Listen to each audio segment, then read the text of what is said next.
Hey, everybody, and welcome back to the Bancroft Brothers Animation Podcast. Yeah! Well, Tom would usually do the yeah. He's not here this episode.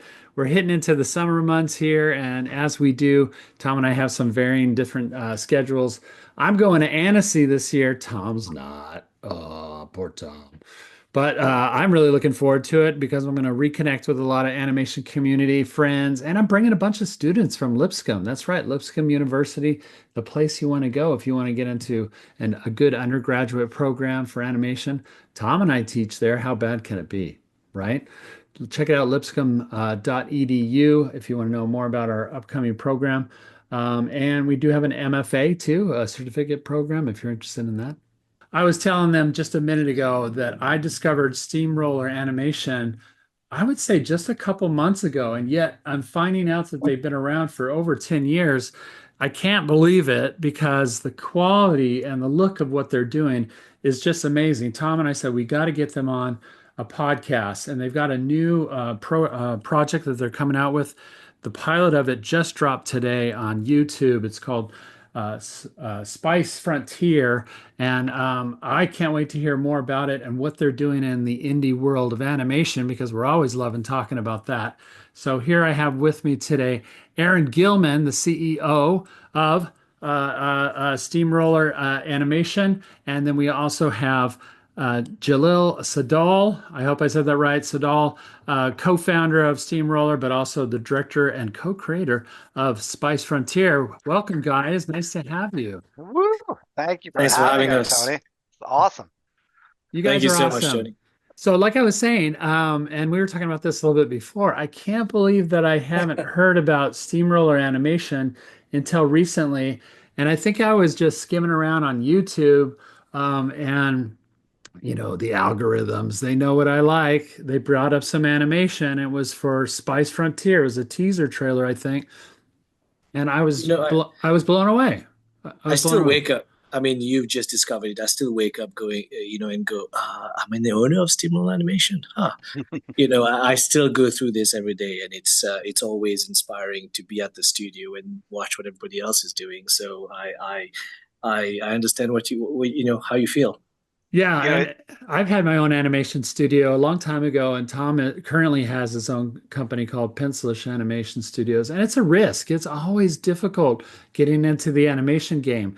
We know that people love it. We know that it does well. There's a lot of things that you can comparables out there, right, for investors to show them, oh, it makes money and this and that and all that. But it's still super hard to have a successful company. So, yeah, Aaron. How did this all begin? Tell us a little bit more about what you're doing. yeah. Well, first off, let me just say I'm happy that the algorithm is working because we completely overhauled our entire marketing team is sort of built up from scratch over the last few years, and we realized that there were things about the algorithm and the way it looks at content that we had to sort of completely learn from scratch. And so I'm happy it got to you, Tony. That's really great. And you may not have heard of Steamroller. I haven't ever heard of Sketch Wallet. So that's cool. I want one of those. Yeah, you got to get one. Yeah, totally. Sketchwallet.com. Yeah, well, the journey of how it started, I think actually, even though you've asked me the question, I'm going to pass it over to Jalil because I joined the company almost 5 years ago now. Okay. But really, it all started with Jalil and a couple of other guys, and I think he should take that one. But then again, Aaron has been, following us and been with us since the very beginning. Him and I have been the closest of friends and best friends, for 18 years, Aaron now. Something like that. Yeah. Yeah, and so how we started, it was really a matter of, we was a few friends. We were working at the bigger studios at the time, and you know how that is after 10 years, 12 years in the industry. It sometimes get to you, when you need a break. You just need to be far away from it, Mm. especially if you're rising up, the ladder at a studio. You start to see, behind the curtain, there are things you disagree with, things you agree with, but it does, it plays with your mind, and I got to a place where I needed a bit of a break, and two of my colleagues from the industry at that time, Keith Lackey, came to visit me in LA. I was at DreamWorks at the time, and he was like, "Hey, why don't we just get together and work on this little game we were doing while we were at Weta, working on Avatar." And that's where I met, Aaron there. and Keith as well. So it Sorry, was Adam Mayer. Is that it? Adam so Mayer? Adam Adam Meyer, yeah, Meyer and Keith Lackey. and Those are the Keith two Lackey, yeah, gentlemen. Okay, great. yeah, and Adam and Keith are best friend, as well. They grew up together, and so they were working on this little video game. And when we were on Avatar, again, a huge project, we wanted a bit of a break to be creative ourselves, especially when Avatar took like 3 years, Oh boy, yeah. which was a massive project. So I joined them and we worked on this little game on the side. And then when I left for DreamWorks, there was a little bit of a pause there. And Keith Lackey came to visit me in LA and said, "Hey, why don't you quit DreamWorks and come and help us finish the game?" And I What a was like, terrible idea. Who would I do know. that? Who would do that? I was like, "This is terrible. What are you talking about? I've got a secure job working on big, big, big movies." And 7 months later, I'm driving with my 1-year-old and my wife to Florida, quit my job and, working on a little game. And literally, I'm staying in his basement, in Florida. And when they say, you stay in your mom's basement, well, I stayed in Keith's basement, at that point. And, I want to hear the story. There's a story there because I started my own studio. I left Disney to start my own animation company too. Many of our listeners know that story. I've told it before. And there's always sacrifice when you make that, right? But leaving Avatar, leaving Weta, leaving what you know there, and probably a pretty steady, nice paycheck with a family too. It sounds like a wife and a child. What was the conversation with your wife? I oh, just want to know that. I want to know how did you convince her? Did she believe in this idea, this crazy thing?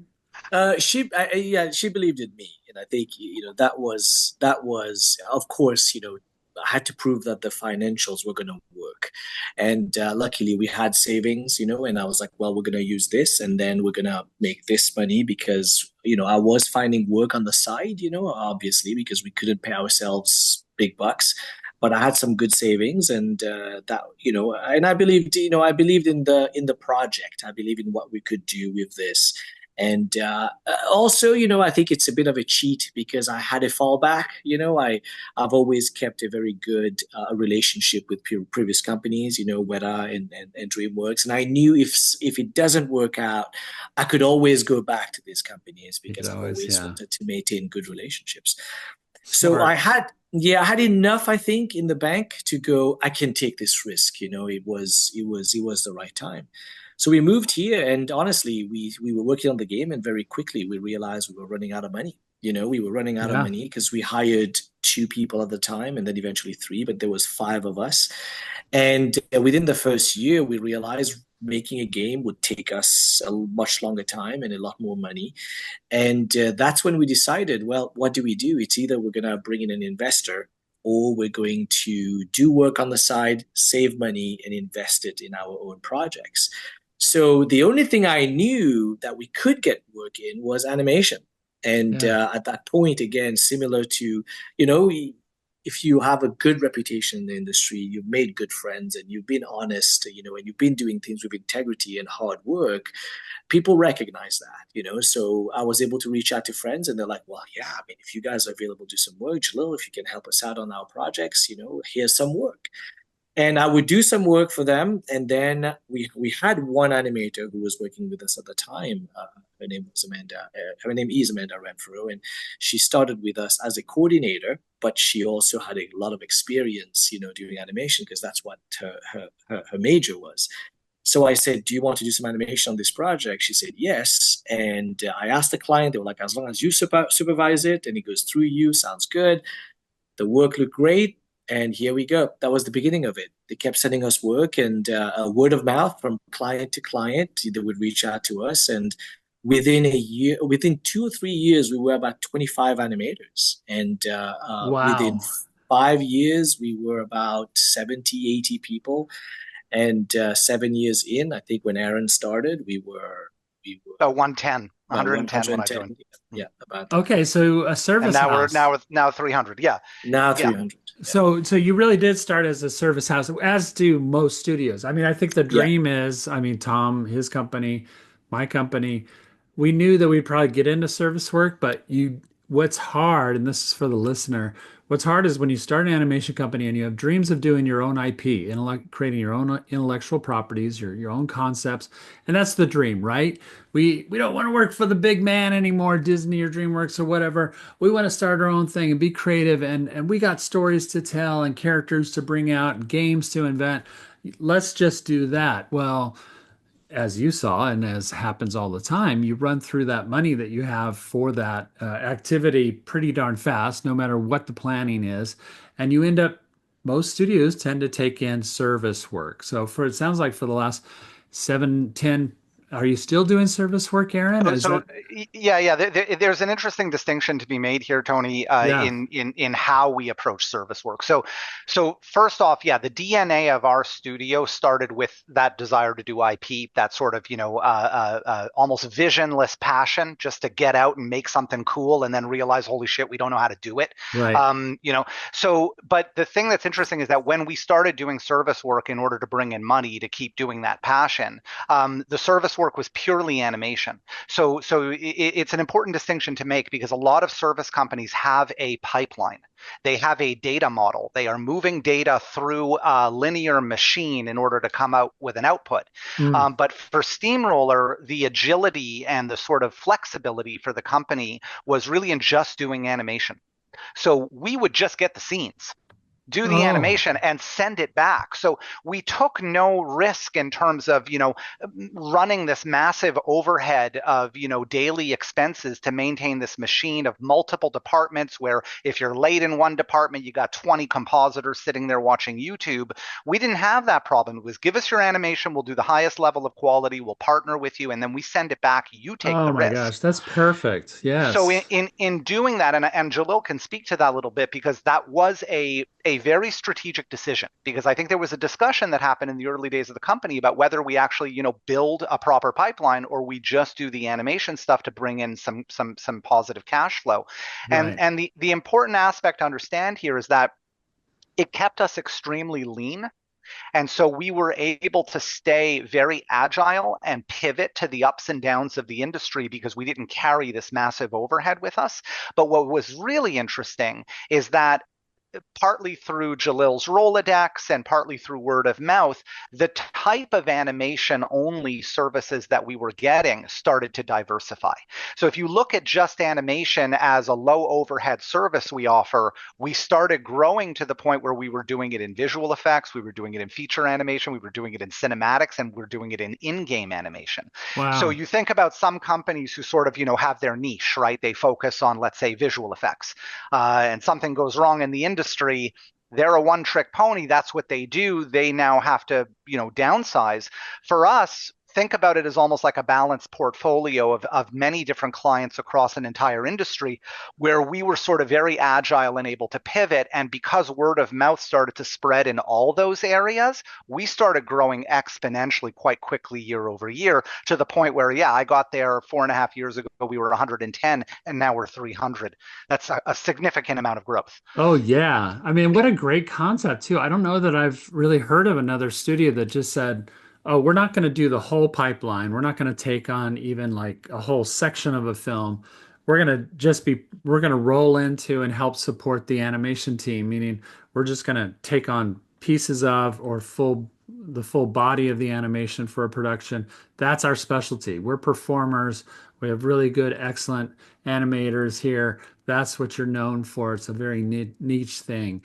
Yeah. That's amazing, Part of it, Jalil.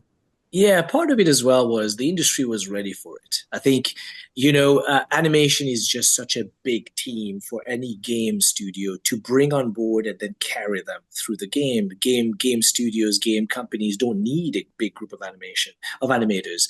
But here we go. Games are we're starting to become big when it comes to quality of animations, more cinematics, more in-game, gameplay animation. So they were having to bring a big team on board for a short time, and it's very costly, to do that, and then let them go right after they are done, or carry them to the next game, which sometimes will eat in their profit if their next game is not ready to go. That's right. So Yeah. here we came at the right time, and I raised my hand and said, "Hey, we can help out, in doing just your animation." It was very calculated because for us, I was like, well, I know how to find animation work. I just don't know how to find modeling work. My Rolodex is not about, it's not modeling or rigging, although we do need it. So I said, well, let's take low risks for now. Let's just build animation. Let's just be known in the industry for animation. One day we might be ready to take on more stuff. So we had these conversations, and since work was coming in, we kept focusing on just animation until 7 years in. It was right around where Aaron was joining us, where we said, well, we're ready now financially. We should be able to take the next leap if we want to be independent. If we want to be able to do our own stories and show the world what we can do, we have to start to grow the other departments. That's where we And are. that's the interesting thing, which is so the money that came in from just doing animation allowed us to start developing IP to the point where we're hiring modelers, concept artists, storyboard artists, character designers, riggers, just to make our own stuff because we can. And then at a certain point, those departments became stable, big, and solid enough that we're like, but wait, that's now a new service. Right. So now let's offer that back. So it's only after we've done everything backwards in the traditional sense, which is it's Yeah. only after 7 years that now with Spice Frontier releasing today, we're showing the world we have an A to Z pipeline, bring us your movies. We're ready to do the whole thing. So now we have all the problems coming of doing full scale, full production, A to Z work that many studios struggle with on day one. And of course, it's worse for them because they don't have the rep, they don't have the stability, they don't have the financial stability, et cetera, et cetera. So we've kind of done everything round kind of almost full circle now, which is really interesting to And see. you guys go way back, it sounds like, as friends, but Aaron, you came on, like we were saying, about 4 years ago or something. Um, Jalel and your two partners, you guys were more on the creative side, I assume, in the industry. So what was that trigger point for you where you said, we need a guy like Aaron, we need to bring on a CEO, somebody that could just be the business? Was it just your frustration No, of, it's No, yeah, it was very much a move we needed to do because, as I was, hanging on the CEO title, for about 7 years. But for me, I honestly needed a proper CEO, somebody with the brain that can do this. Which is absurd because what he hasn't told you, and you may not be aware of, Tony, I'm an animator. oh, see, I knew but I know your name from the industry, so I'd love. Jill, Jalil and I are well. Firstly, Jalil's like my brother. Like in every like I mean, anyways, I won't get emotional, but I care about him probably more than any other man on the planet. He is Wow, my bro, my other wife, we say. yeah, But Jalil and I met on Avatar, and the moment we met, just a spark of friendship, like just a really really good connection. And so I watched him. Go to DreamWorks after Weta. I continued to sort of move up the ranks at Weta, and I stayed there for a little longer than he did. But I kind of watched him leave DreamWorks and go do this making of a video game. And I remember, like, while I believe in him and I love him and I'm happy with anything he does, in the back of my mind, I'll be honest, I was like, good luck with that. that's crazy. Yeah, Yeah, right. yeah, And yeah. as the yeah, years, I mean, yeah, he definitely is. He did look at. I remember we were in the car driving, Aaron, and you turned to your wife and you said, "This is crazy." He, but he's doing it. I don't think he's I could doing it. ever do this. And he Yeah. said that. I don't think I could ever do this. I don't And think I that, could ever do this. Yeah, yeah, I don't know and if that I'm was crazy enough. yeah, and that was probably a couple of years in. And but when we got to that point, it was about 6 years in, and I needed to see. Again, there was not too many people I believe could do this. I needed somebody who had the mindset to care about people, care about structure, but also understand the craft of animation, who's been there. Yeah, And Aaron and I talk all the time. We always would have our little catch ups, our little reunion, where we would talk about things. But very early on, I realized Aaron is the person, but he would never join us. He would never. Why would Aaron ever join us? Until one day he called me. It was right around the time, and I use the philosophy of Sun Tzu quite a bit. The art of war. Not that I see the world, like my enemy, but coming from a small country, having to find my way all the way up here, in the U.S., I had to study a battlefield to you know, to to be able to to succeed. So there's one thing that Sandhu says is before you go into your next conquest, make sure you look back at your castle fortified before you leave, because if you do go on that journey, it will get invaded and destroyed. So during that time, it was about 7 years in. We had just we're working on this short film, Spice Frontier. And when we released it, the world was like, oh, Steamroller, they're gonna do feature film. And we had a lot of people come to us. I knew inside we bootstrapped that. I was like, we don't have a pipeline. We can't do this. I'm gonna go on this conquest to make a feature film, but my castle is not ready. I'm like, if I'm about to go do this, I need someone that can fortify this for me. It's not me. So Yeah. during that time, I'm talking to Aaron, and Aaron calls me and says, Jill, can we have a chat? This good friend of mine is offering me to come to build a company with him. So since you've done it, I want to know how it was. I'm like, wait. You have another You're good gonna go friend? somewhere else and not come to me I first? saw the chink in the armor. I saw the crack, Tony, and I was like, oh, I'm in. So I started very quickly being, no, hold on, Aaron. How about us? He's like, what?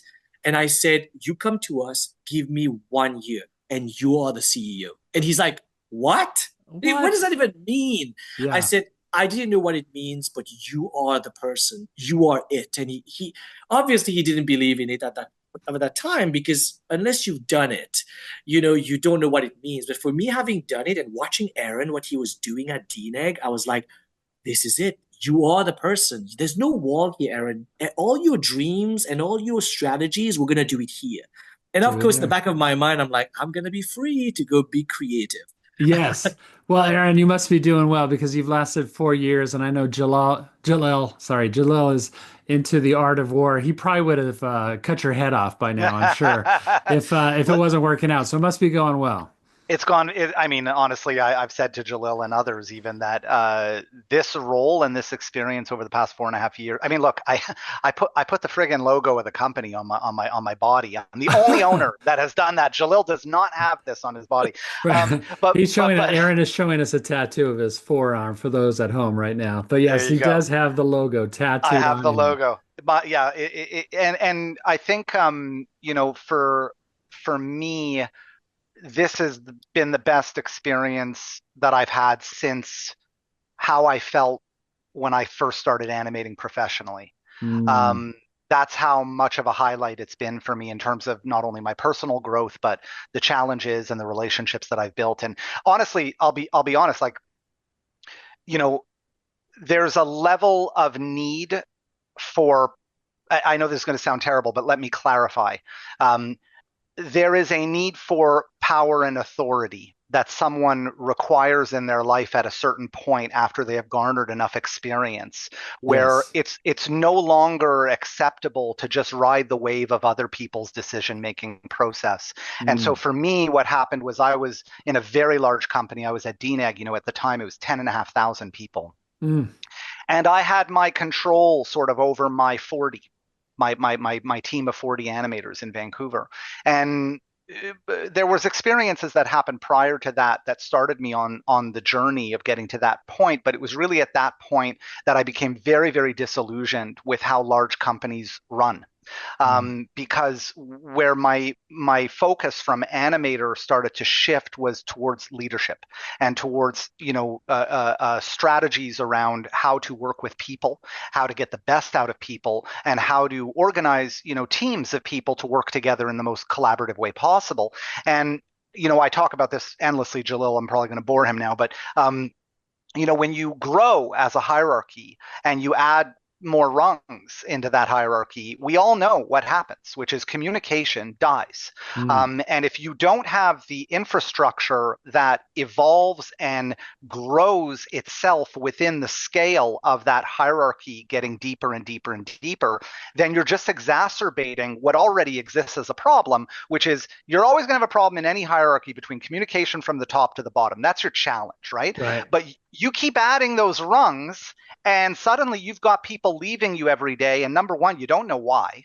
Hmm. Number two, there's no loyalty. They will leave you for a few bucks an hour down the street. They just don't, it doesn't matter to them because those bonds have not been built within the company. Right. And so for me, the big thing was Jalil and I agreed that I would have, again, that they're strange words, but that power and authority to come in and try something that I felt was so important and that I was so passionate about with regards to how a company deals with the issue of scale. Mm. And that's what I was allowed to do very quickly. And that has fundamentally become the DNA of our studio now, 4.5 years later. And we're very proud of it. We believe in it. And that's part of the reason why I've just been on this high, because I have that authority to be able to create an environment that really is for artists as best as we can, obviously, while running all the complexities of running a business. But, Yeah. And one thing I want to add to this, for the listeners as well. I know Aaron talks about the power and the authority, but it's not just that, right? It's the feedback you get, right? that's And I think right. the people love, what Aaron has built. Of course, it satisfies his needs to make sure, because his goal is to make sure the company is happy, and that's one thing I've always thought about.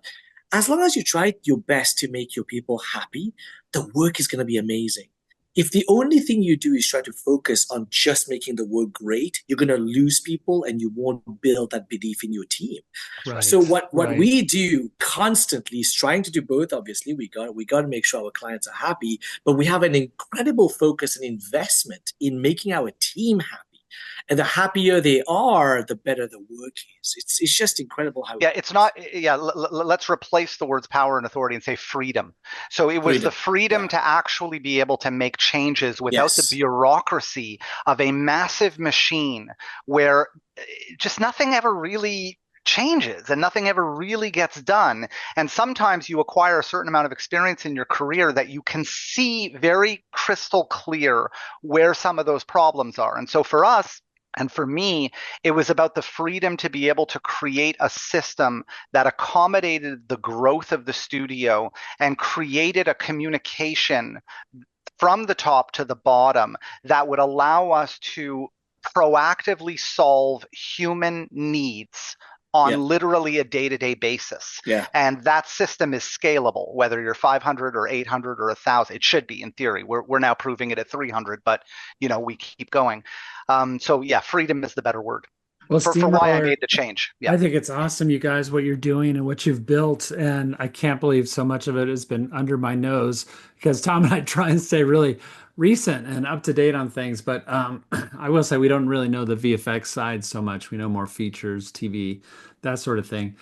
But I will say this is a great time. I guess you guys must be feeling it right now too, because everybody's saying right now that Hollywood is broken. We're hearing this all over the place on the internet that the streamers are down, production is down throughout. It is a scary time for to be an artist unemployed.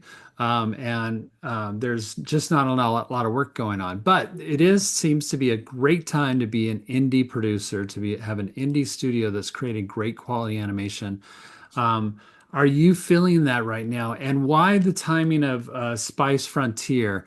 I'm guessing that Spice Frontier kind of ratcheted up as an IP when Aaron came along. Is that about right too? That you guys started getting into IP development more Yeah, after I mean, Aaron? absolutely, and I think the company started because of an IP, the little video game that we made, but we realized that wasn't the way to do it. We realized we needed to. There was a lot to learn. So when Aaron came, it was the right time financially where we could build the system that Aaron was bringing, because it definitely was costly to build something like that, but from the ground up, we could test it on a small scale, right? Bigger companies, if you bring that system to them, you say, do this, it's going to help your people at your company, and you're going to have an incredible retention rate, they will be terrified. But for us, we said, let's try it out. So as we were trying it out, and Aaron taking charge of the company, it freed me to now start to push for the vision and for the future. And That's right. and without Aaron's support there to make sure the company was strong, I couldn't do that. So Yeah. the moment he came, it allowed me to now start a new division of the company where we were able to focus on storytelling and characters. And we brought in about 10 at that point, 10 IPs that we created internally. And Spice was only one of them. E is only one of them. We've actually developed quite a few other IPs. Oh, Not okay. just, Nice. animation was as well, animation wise, storyboards, concept art. We've got tons. We've got hundreds and hundreds of artwork for each of these IPs. Aaron and I promised each other we will build a company, make it stronger, but we will always continue to create IPs. And Spice is the first one. as we're going to start to show the world what else we have coming. Actually, very soon, to be honest, before the end of the year here, we're going to start to Yeah, show what else we have. and I think it's important to mention before I joined the company, Spice Frontier, the 9-minute multi-award-winning Right. short film, had already been made. So there was buzz around the quality of the visual aesthetic, the animation, the acting, and the story premise. But it was the building of a pipeline, that sort of, full circle experience we've had, journey we've had, that was the making of this new pilot episode of Spice Frontier. But, Jalil will be able to talk more about that, which is we knew from a vision standpoint that we never wanted to be a company that was associated with one story, one concept, one idea, and really one visual aesthetic. And so the idea was that this IP team that we've built would be actively creating multiple IPs, from short films to feature films to very small, 2-3 minute shorts. And so that's what we've been doing. And so we've got a team inside the company that just spends its time developing these different stories. Now, the question is, okay, well, to what end, right? Yeah. What is the business strategy of all of this, time, energy, and money that we're spending on developing all of these ideas? And that's obviously a much bigger question for us to Yeah, talk and I about. got to throw out again to all those at home right now. If you haven't seen, go onto YouTube, check out Steamroller Animation. It looks like you got 2 pages, but I think you're focusing on Steamroller Animation because you got about 25,000 subscribers there. Yeah, it's important to mention though, Tony, that the Steamroller Stories, which is the second channel, that is the channel that we have launched specifically for original animated content only. The Steamroller Oh, Animation is 10 years of interviews, behind the scenes, talking head documentaries, making ofs. So we spun off Steamroller Stories because, again, that algorithm, it likes to have one form of one thing in order to sort of drive, viewers to it. So Spice Frontier is now launched on Steamroller Stories, and there will be more IP content releasing there in the I future. really want people to go to Steamroller Stories then on YouTube and check out the quality of this. Like I said, when I saw it and I shared it with Tom, we both were like, "Is this 2D animation?" We were fooled. The broadness of the animation was a lot of fun. The squash and stretch quality to it, but it is CG animation. You guys are using uh, Unreal. Unreal to do Yeah. all the rendering. Is that right? Is that newer for you? Have you been using Unreal for a while in your pipeline? Well, we have a really good relationship with Epic Games, and we've been working on Fortnite, doing the emotes for quite a long time, and that friendship led to us investigating further into, because we were so close to them, Unreal was part of who we were, part of our DNA, and as we started getting into looking at a linear pipeline and how expensive that can be, we were like, how can we lower the cost in making films? So, quite a few people that we bring on board were like, hey, Unreal is great. But Unreal out of the box is not stylized, and you can't do, very 2D things. Right. Actually, you couldn't, at the time. But we knew there was the ability to do. We knew the power of real time, rendering. And so we invested in it. We had, what we did really for Spice Frontier is after doing the short film that was done in a very traditional pipeline, with Maya, lighting and post in Nuke, we decided we're going to try and do this in Unreal. Obviously, we used examples of what we did for the short film, but then I took like projects like Prince of Egypt and Sinbad and some of the looks that I love, and I placed it in front of the team. I said, "That's what I want." So they were all like, "Oh my God, how do we do this in Unreal? This is this It's is not an beautiful. Unreal looking It's thing. not an Unreal Yeah. exactly." So what we did is we did the look first. We did like 3 or 4 shots using the traditional pipeline. And then we said, okay, now I carved out a small crew of 3 or 4, and I said, take as long as you need. Can we do this? Can we recreate this in Unreal? They went and built a tool, and within a few months, they came back, and I couldn't tell the difference. Obviously, it scared Nice. my compositing, supervisor, who was like, "Am I going to have a job here?" And I said, "Obviously, yes, because you can't do a project like this without a compositing team." But it was much smaller, and the lighting team was different. We realized that hiring, we couldn't hire the traditional way. We had to hire Unreal artists, generalists, Yeah. people that would Yeah. focus on different things. But we built our own tools, our own lighting tools, our own effects tools. Like it turned out to be an incredible experience, and now we can do it very cost effectively as well. That is And what's really, awesome. yeah, and just to add to that, like what's really cool is that, you know, the types of IPs that Jalil and the team are developing, they're varied. And they're varied in terms of demographic, they're varied in terms of visual style, because Unreal, we can sort of add and we can pull back. There's a flexibility there.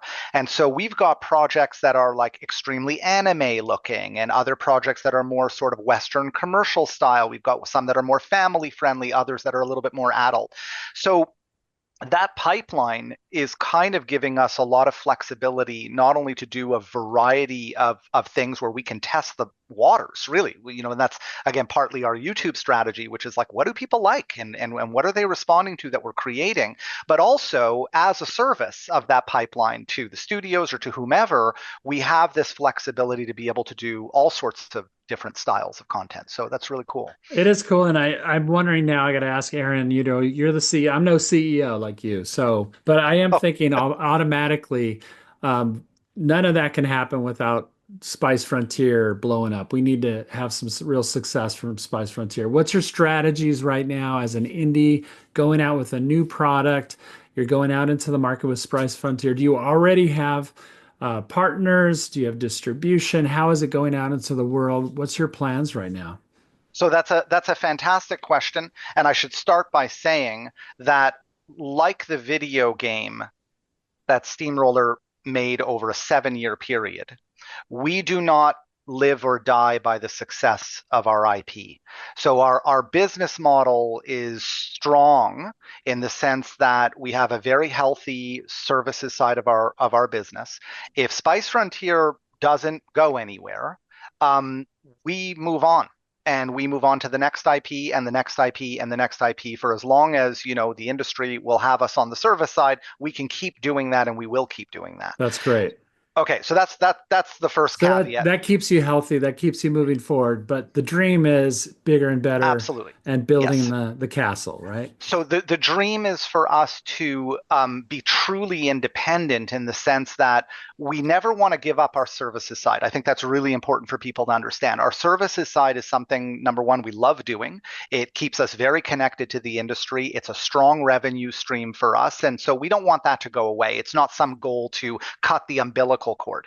But what we Hmm. do want is we want IP to monetize itself so that we can have sort of two engines firing in the company, Yes, which, as long as we are an independent studio, will just give us further flexibility for pivoting and adapting to the changes in the market. Which, like I said, because of our diversification in animation, when the strikes hit and we lost all of our VFX clients, we were able to move our work into more gaming related content. So we had that flexibility. We want that now with IP. We want to make something that people love, that we can merchandise, that we can potentially turn into a distributorship relationship with a streamer, or we can find other opportunities to turn it into revenue through YouTube, engagement.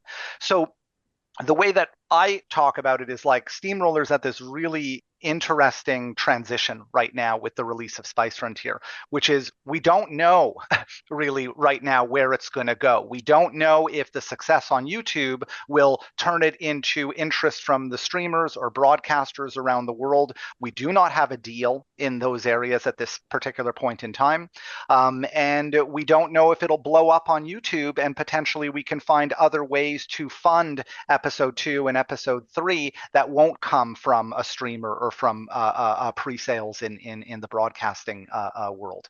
So we're in this position where we're baking like 5 different pies at the same time and kind of looking and seeing kind of where we're going to find popularity, success, and interest in what we're doing. What we do know we can do is make really beautiful content, and we're waiting for sort of the shoe to drop where someone, whether it's a streamer, financial partners, co-production partners, whatever it may be, realizes that we're not stopping. We have an incredible future ahead of us. And so really the question now is who wants to join us in this and help us keep doing this stuff.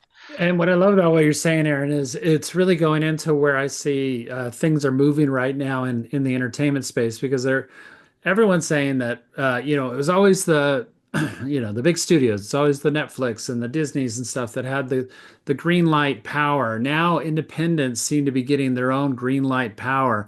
That's right. And that's a change in how we do business. That's a change in how we make entertainment that I think is super exciting. It feels like that's what you're telling me now is that you want to put yourselves in a place and have put yourselves in a place where Steamroller can, okay, we can create this thing. We can, if it takes us another 5 years before it hits or goes somewhere, that's okay. We're Yeah. going to be fine. Yeah. We're in a position where we feel pretty secure. We're going to develop other things too. And if we have to move things around, we can. And we have that adaptability. And I love that about what you guys are doing. That's perfectly on set with where we see the industry going. So that's super exciting for me. Now, what about festivals and notoriety from or going to marketplaces like Annecy or the Yeah. MIFA element of, is that something that you feel strongly you need to do, or is that kind of part of the old model in your mind? Jalil, you want to take that one? We definitely explored quite a few of these. We had quite a few conversations with distributors as well, of what we wanted to do. But it's we've learned that there is a model that's now getting it's aging quite a bit and it's not really working. So we are right now in that transition of nobody knows what models gonna work, especially the bigger studios. Yeah. To go into the social media model, it will devastate their structure that they've built for 50, 60 years, right? So we are in that place now that we're going, well, maybe we need to just be independent and try and survive this transition. And the moment things start to change, stories are not going to go anywhere. Good with stories with integrities and good characters are going to outlive anything. Yeah. You can right now talk to distributors and they'll tell you, you know what does really well? Ages from this to this, during this and this, four quadrant films, these are doing well. Well, actually, no. Good characters and good stories will always prevail. The industry will do this Yes. and this Yes. and this and this, right? So for us, we just have to stay in line and make sure we've got a model for our own company financially that we can survive this. And I don't want to sound like the industry is going to catch up, but we will find an alignment at some point where we can say that's the time for us to strike. So we can't stop to tell stories, but obviously we just need to make sure that as soon as the industry is ready, we are ready as well at the same time. So But yeah. we Yeah. continuously talk. We're talking. We are going to be going to streamers as well to show what we have.